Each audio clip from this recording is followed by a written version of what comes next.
The emergence of the modern Indian working woman is the result of the tough churning of thought processes and socio-economic factors over the past few generations. But the journey from the home to the workplace is not always very smooth. Apart from social stigma, working women are coping with a lot more. They said कि mummy क्या बात करते हो, आप तो बूढ़ी हो चुकी हैं, आपको कौन लाइन मारेगा, you know? तो जाते-जाते हाथ मार गए, touch कर गए. It's a very common thing. It does happen in life. Probably not here if you're walking down on the street or anywhere. In my 16 years of practice, let me tell you this, it is not that the harassment do not take place in the courts, they do not take place in the lawyers' chambers. No, they do. अभी भी कुछ ऐसे department हैं हमारे office में जहाँ 3-4 बजे के करीब लोग शराब शुरू पी के बैठे होते हैं, बाहर से शराब पी आएंगे वहाँ बैठेंगे, तो लेडीज डरती भी हैं उनके साथ बैठना, लेकिन उनकी मजबूरी है कि काम करना है. वो शराब पी के हो सकता है कुछ ना कोई बोलते होंगे, लेकिन डर के मारे लेडीज बोल नहीं पाती. Silence on the part of women has always been catalytic in the perpetuation of such offensive behavior by men at workplaces. In 1988, when Rupan Deol Bajaj took umbrage at a slap on the bottom by KPS Gill at an official gathering, the issue of outraging the modesty of women was highlighted. The whole trouble arose because in the IPC, there are sections which prescribe punishment for outraging of modesty, section 354, and also provide punishment for insult to modesty of a woman. But nowhere has the punishment has been prescribed, but nowhere has the term modesty been defined. It took her years to establish in the courtrooms that an offence relating to the modesty of a woman can never be trivial. And for the first time, modesty got defined in the law books, and her case became a precedent. You've handed down a conviction. You've not handed down a judgment which will satisfy the demands of justice. All you've done is you've handed down a conviction. I want that whenever people say, and they will say, that this is what happened to Mrs. Rupan Deol Bajaj publicly, I want that every time they say that, because that can't be prevented, that will be said. Saath mein they should say, and then this is what happened to Mr. KPS Gill. This is perhaps what every single woman wants who goes through such negative sexual experiences. But the mindset of a patriarchal society is such that we are taught to take such unwelcome sexual transgressions as part and parcel of natural behavior, unless and until it culminates in molestation or rape.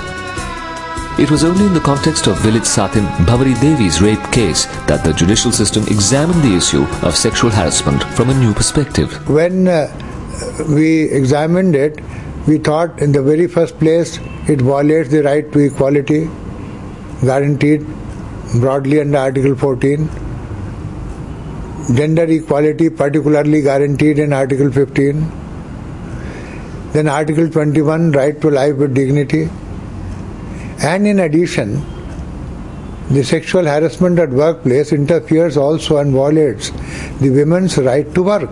The Supreme Court actually recognized that whatever happened to this Satin, this village woman, a change agent, before she was actually gang raped, was also a violation of her rights. And it was even a bigger violation. It was compounded by the fact that when she complained to the legal authorities about the sexual harassment, which she didn't know what to call it at the time, they just said, we'll wait till something serious happens. And something serious did. She was gang raped. In a landmark judgment known as Vishakha versus the state of Rajasthan on the 13th of August 1997, the Supreme Court equated women's right to work in a place free from sexual harassment with basic human rights and laid down guidelines which clearly define that any physical contact or advance, or a demand or request for physical favors, or a sexually colored remark, or showing pornography, or any unwelcome physical, verbal or non-verbal conduct of a sexual nature will amount to the offence of sexual harassment.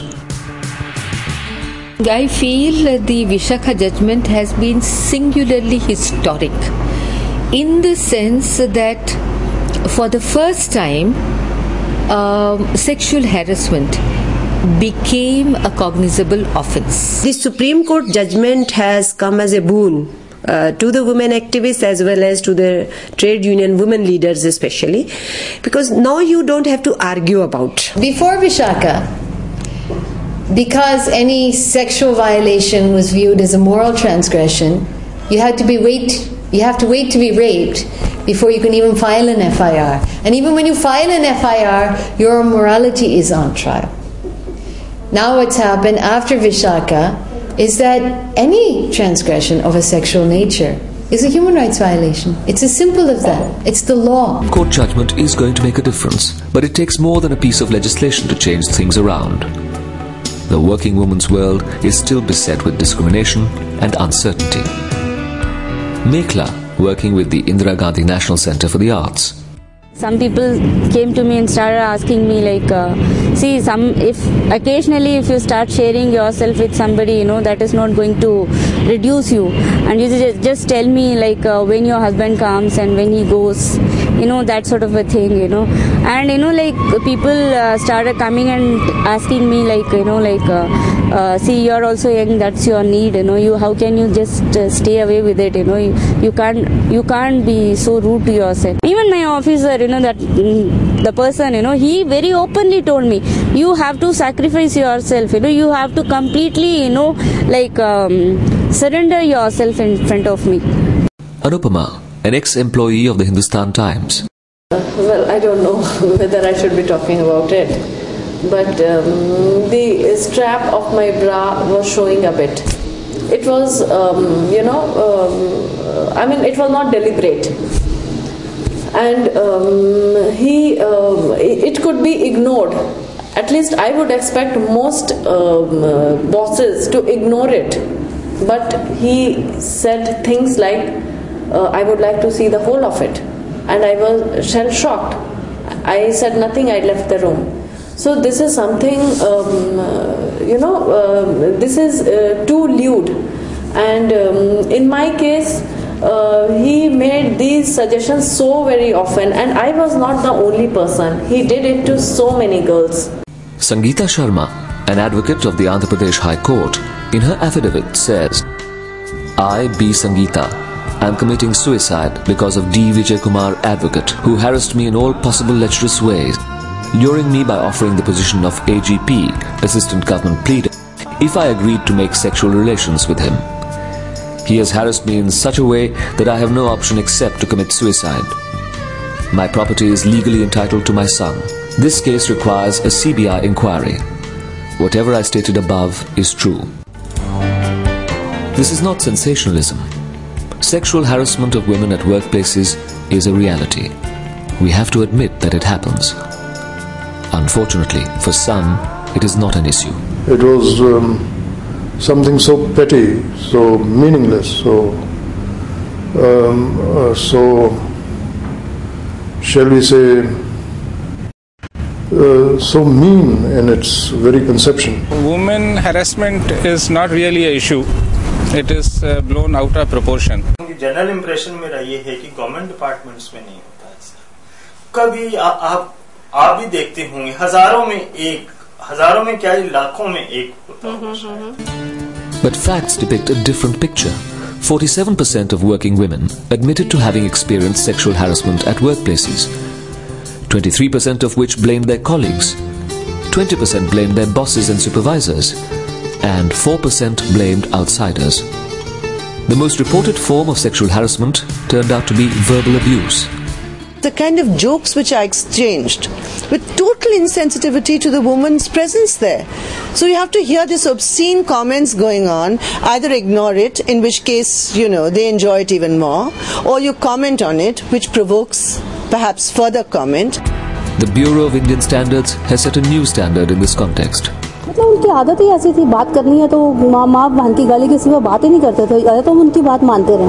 अगर वो हमें कहें ये file उठा के हमें दे दो, दे दें तो वेल एंड गुड, नहीं देंगे तो उन्होंने गाली निकाल के ही बात करनी है, या तू करके बात करते थे. मतलब हमें सबसे बड़ी लैंग्वेज तू की जो है ना, ये बहुत गंदी लगती थी. या हमारी हरासमेंट होती थी कि एक यूरोपियन लेवल का आदमी, हम उसको आप करके बुला रहे हैं और वो आगे से हमें तू करके बुला रहा है, जब बात करेंगे मैं तुम्हें थप्पड़ मार दूंगा, मैं जमीन में गाड़ दूंगा. तो हमें ये लगा हमारे लिए तो बहुत बड़ी हरासमेंट है.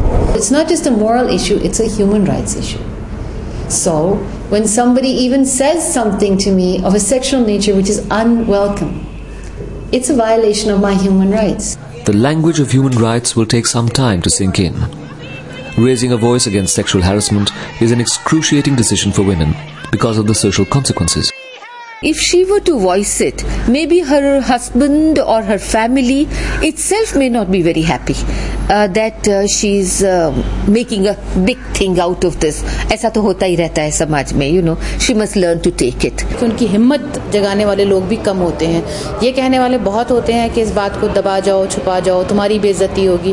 ठीक है, अजीब एटीट्यूड है हमारे समाज का कि अगर जिसके साथ दुर्व्यवहार हुआ है तो वो उसकी गलती मानी जाती है, उसको शर्मिंदा होना पड़ता है कि मेरे साथ ऐसा हुआ, जबकि होना इसका उल्टा चाहिए. How difficult it is for a woman to come forward and say what she has to say, because no one likes to talk about sexual harassment, not even the victim, and it takes a lot of courage to do that. And when she does it, and when she is branded after that, that is the worst thing to happen. When this incident happened, you know, nobody dared to talk to me, you know, like even the ones who are very close to me and even the ones who knew all this, to whom I share all this, you know, they also said, Meghla, please don't come and talk to me, because, you know, like the whole organization against you, because you raised voice. Right from the time I complained against this man to my boss, there were a lot of pressures on me to withdraw my complaint. It came in different forms. It came in the form of a very senior minister in the present cabinet calling my lawyer and explaining to her why I should withdraw the complaint. I was told that I would not be able to stand against such a mighty organization. Surprisingly, many organizations consider such matters to be trivial. And this attitude very often helps the accused to get away with his objectionable behavior. They get away very easily because, first of all, they are in a position of influence. They can influence the higher authorities and they can make all kinds of false allegations against the victim. Such situations adversely affect the fair functioning of inquiry committees. I was in the committee, you know, for that harassment case, and we dealt with it very thoroughly. We interviewed people for days together. There's absolutely no chance for her to complain about that, you know, that we didn't do our job. And finally, whatever the committee came to a decision, we told the management about it. Considering at least 8 to 10 girls had complained against this man should have been thrown out of the organization. And at least the person against whom the complaint has been made, he should be transferred out. But no such thing happened. I fail to understand what kind of evidence is required in such cases then. You see, there are no eyewitnesses because the victim is there and the accused person is there. There is no third person. Now, whatever Anupma has said has been fully supported by other female employees also, who have also been subjected to the same kind of treatment. Yet, those girls are not believed. इन्होंने without NGO सारी inquiry की थी. वो one man inquiry हुई थी, वो भी management का ही आदमी था जिसने इंक्वायरी की, और पूरी की पूरी रिपोर्ट जब तैयार करके, और रिपोर्ट भी इन्होंने अपनी मर्जी से बनवा ली. उन्होंने कहा ये हरासमेंट केस ही नहीं है. But as far as getting an NGO on the committee, we had lot of problems because NGOs all had suddenly got very busy, and you know it was difficult to find a good NGO to sort of commit themselves on our committee. Even organizations which claim to have initiated action against alleged perpetrators have failed to ensure justice to the victim. It's an old case, and she has been making representations to us, and that has been considered quite seriously, and we have gone into the entire records, and I have found there are two opinions, one expressed by the local committee, another by the Women's Commission of Delhi. And taking both into account, we are considering doing whatever is necessary. Life after sexual harassment is never the same. Ironically, humiliation is compounded by further victimization.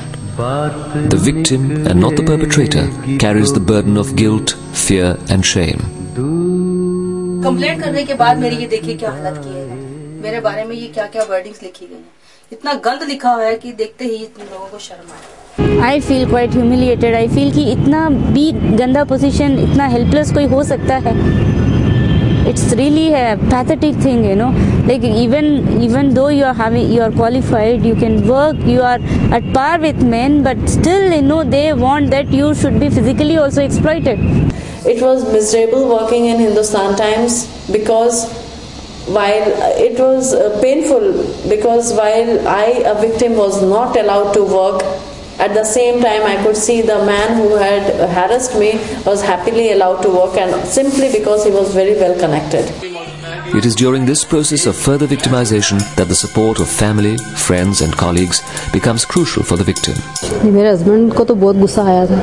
वो कहते थे कमाल है आपके office में ऐसा उतना होता है तो लेडीज क्यों नहीं बोलती है. उनको अपोज करना चाहिए कि ऐसा हो रहा है. तो हमने कहा देखिए अगर आप कहते हैं अपोज करना चाहिए घर से, अगर आप सपोर्ट करो तो हम अपोज करने को तैयार हैं, लेकिन वो लोग बहुत हमारे साथ कल बिहेवियर करते. तो उन्होंने कहा था I am with you. In my case, you know, even my parents they said कि हम क्या करें इसमें. Once we have married you off means you are somebody's. We cannot do anything. My father, my husband, my brother, they gave me full support. But they can sympathize, they can empathize, they can give me moral support, but in the final analysis, I have to suffer it and go through it myself. ये हलाहल है. कोई शिवजी नहीं है जो आके offer करेगा कि चलो मैं पी लेता हूं आपके लिए. You have to suffer it yourself, you have to drink it, you have to be prepared for it. Today's women seem to be prepared for a backlash. Mekhla is one such case. She has learned to eat alone, work alone, live alone. She has designed her little support system to fight everyday battles at the workplace. It's a piece of paper, neatly typed and properly placed on her table, constantly reminding her, don't quit. Alleged perpetrators, who should be made to quit the organization, are still enjoying positions of power, refusing to even acknowledge that anything happened. This leaves the victim annoyed and frustrated. I feel, you know, like this man should be kicked out from this organization. Because of this man, you know, I've been totally shattered, you know, and the way when he comes in front of me, I really feel like slapping him. I really feel like, you know, कि उसका shirt पकड़ के खींच के एक मुंह पे थप्पड़ मारूं. कोई ऐसा ऑर्डर निकलना चाहिए कि with in 6 month period 4 months कोई टाइम लिमिट होनी चाहिए. टाइम बाउंड जरूर होना चाहिए. ये नहीं कि अगर एक केस चल गया तो वो 4 साल चलता ही रहेगा case. The only relief to victims in such cases is immediate action against and stringent punishment of the perpetrator. इस तरह के केसेस में एक बार भी कोई बहुत सख्त एक्शन लिया जाए कि कोई आदमी है जिसको कि आप नौकरी से निकाल दिया जाए, उसके ये तो वो जो ह्यूमिलेशन है वो वापस नहीं आ सकता, कभी भी वापस नहीं आ सकता है. वो जो बेइज्जती होती है उसका तो कोई कंपनसेशन कभी हो ही नहीं सकता है. लेकिन एटलीस्ट जिस आदमी ने किया, अगर उसको ये एहसास होना कि वो अब वो बिल्कुल सड़क पे खड़ा हुआ है, उसके कोई कुछ करने वाला, उसको कुछ मिलने वाला नहीं है, उसका सोशल बाइकआउट होगा, उसके लिए आगे नौकरी के दरवाजे बंद हो जाएंगे, तो मुझे लगता है वो भी एक तरह से बहुत बड़ा मॉरल बूस्टर होगा औरतों के लिए. The standing committee should look into, standing rules should look into, and the service rules should look into it, that there should be immediate action, prompt action after the inquiry has found out that complaint was genuine and harassment has taken place. Action doesn't necessarily mean you beat up the man or you dismiss the man. Even something like demanding a public apology, making such a man apologize in front of all his colleagues, very often sets the tone, and it deters other men from doing it. It's true that social and institutional support for women is far from adequate. The Supreme Court guidelines have come, but the process of implementation has not started, even in the courts. Neither has the Bar Association constituted any committee to which a woman advocate, or let me say even a staff working with any advocate, can approach and make any complaints of sexual harassment, which is really very unfortunate, because I think the bar associations and the bar councils have a duty to implement those guidelines. I mean, this is like a court's pronouncing upon it and the bar's not implementing it. I think then the organizations and private sector is a far cry then. पहली बात तो कोई कानून है ही नहीं, इसके ऊपर कोई स्पेसिफिक कानून नहीं है. तभी गाइडलाइंस भी दी सुप्रीम कोर्ट ने, लेकिन वो गाइडलाइंस इम्प्लीमेंट नहीं हुई.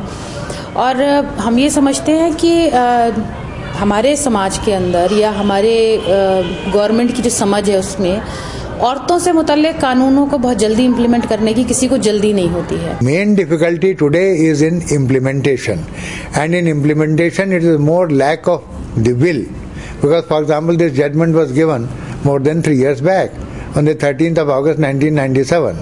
It is such a burning issue.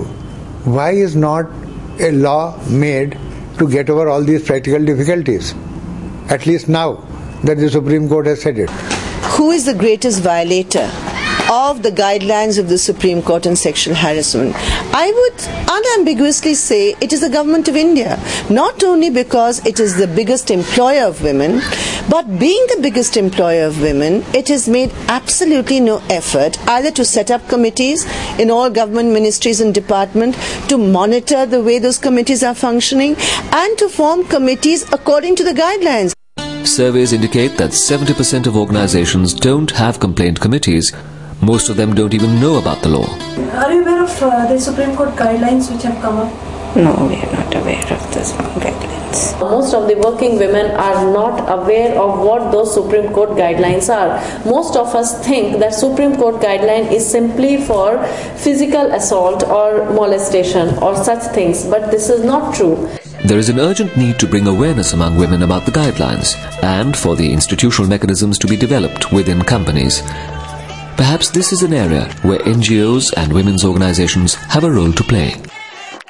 So again, NGOs who've always been on the outside and, in conflict with the mainstream are suddenly being invited into the mainstream and asked to assist in redress of violations of women's human rights at the workplace. The Supreme Court guidelines are silent on the unorganized sector, which employs a huge chunk of working women. And if you look at specifically the new export zones where the government is emphasizing new employment for women, you will find that even trade unions are not allowed in there. Minimum labor laws are not there. You just cannot imagine the kind of cases of sexual harassment which are there, which are completely concealed and invisible. And how to cover them in this kind of a situation when there is no structure suggested. That is the real difficulty of implementation, and that is where I think innovative methods have to be suggested by women organizations and by the trade union. Everything cannot be left to the mercy of laws and courts. Social security as a basic human right for working women is an issue that can no longer be ignored. Incorporating corrective measures to deal with issues of sexual harassment is going to take time, but we cannot wait and watch the statistics grow further. The solution lies in an overall change in the outlook of society. We have to stop looking at it as a women's issue. The whole endeavor should be directed towards the common goal of creating a safe work environment. We have to think in terms of attitudinal change, which involves each one of us. It has been indicated that it is everyone's responsibility. It is the duty of every citizen also. You see, for example, a citizen who is a private citizen who doesn't wield any public power also, he also is obliged by virtue of one of the fundamental duties in Article 51A to see that due respect for the women is maintained, that dignity is maintained, and therefore if anything happens to affect their dignity adversely, it is his duty to step in. There is a need to build social opinion where such behavior is looked down upon by society. Whether or not such a man is punished, that social opinion in favor of a woman and against that man itself does the job. It deters many others. I think it all has to be simultaneous. There has to be rules passed in the court, there has to be public opinion generated, there has to be these kind of efforts like Lok Adalat where people actively participate. When everything happens simultaneously, maybe there will be a change. An antiseptic, sexual harassment-free workplace is perhaps not possible. Women themselves have to take serious note of the factors which make them vulnerable to such crimes. A lot depends on the woman's body language. A lot depends on the way she handles herself in the office, which doesn't mean to say that if a woman is being sexually harassed, it is her fault. I'm not saying it's because of her body language or it's because of the way she presents herself. But it can happen that if you present yourself not so much as sexual, but as a victim, as somebody who's pathetic and looks vulnerable, then yes, you are a target. There are some women who do flirt a bit, Men unfortunately think that most women are like that, which is not true. It's my observation.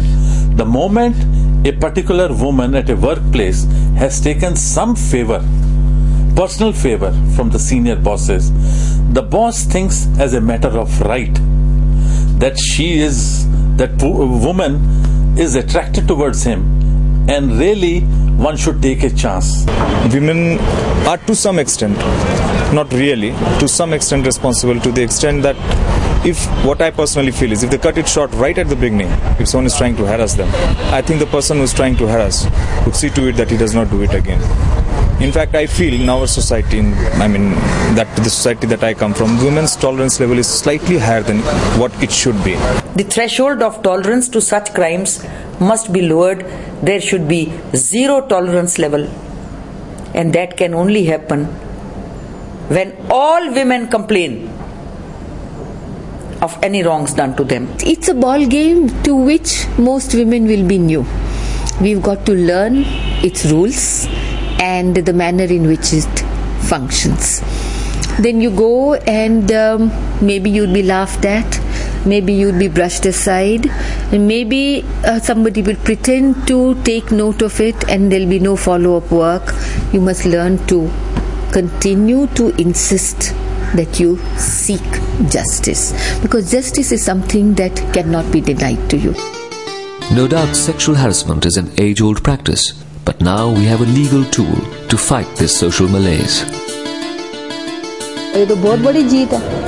जो आदमी कहते थे कि हम इस office के राजा हैं, हमें कोई हिला नहीं सकता, हमें कोई टच नहीं कर सकता, आज उनकी ये हालत है कि वो ऑफिस के बाउंड्री से बाहर ही रहेंगे, अंदर नहीं आ सकते। तो हमारी बहुत बड़ी जीत है ये। I will not allow any boss to take advantage of my situation. I feel I am a good professional, I am a good worker, and I have to be respected for that. Nobody can take advantage of my womanhood. I will not allow it. No woman should allow it, ideally.